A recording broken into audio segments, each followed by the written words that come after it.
it happened pretty dang quick, and we were just upside down hanging from our seatbelts. That is a survivor of the plane that flipped while landing yesterday in Toronto. All 80 people on board the plane survived. Thank you for watching King 5 News at 4 o'clock. I'm Jessica Janner Castro.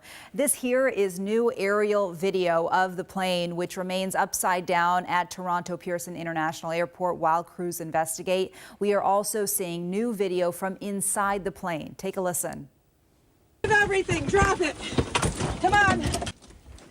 A flight attendant is seen helping passengers walk along the ceiling to get out of the fuselage in a video that is now viral online.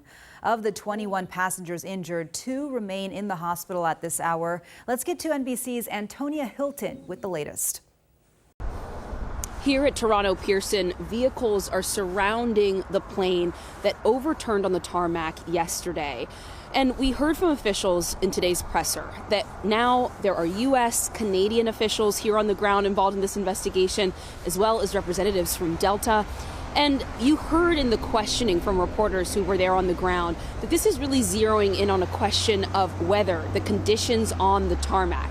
There's been a bit of a discrepancy, a gap between what we've heard from the fire service and weather service here. The fire service describing the tarmac as dry at the time, but the weather service making clear that there were 40-mile-per-hour winds, -2-degree wind chill, and snow blowing as this plane came into the tarmac. We're also hearing more from the passengers who experienced all of this. We know that 21 people were transferred to local area hospitals here, 19 of them released this morning. But many of them were experiencing a state of shock and anxiety just from this surreal scene on the ground here. One man speaking to our colleagues on the Today Show describing the experience of hanging like bats as the flight overturned and people were still locked into their seatbelts before they were carefully guided out of the plane by the crew.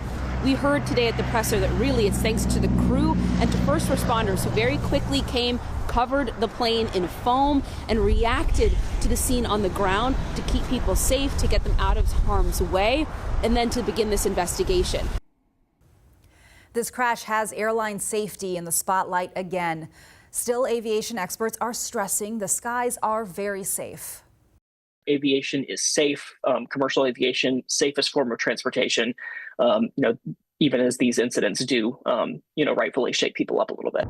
Experts also say the preparedness of the people who respond to disasters like those who helped in yesterday's crash makes a big difference. Everything that could go wrong went wrong, yet still 80 people survived the accident. And what that tells me is just the preparedness and the attention to safety, everything that happened to make sure that these people were safe. In its most recent safety report, the Trade Association of the World's Airlines says that on average, a person would have to travel by air every day for more than 103,000 years to experience a deadly accident based on the 2023 safety numbers.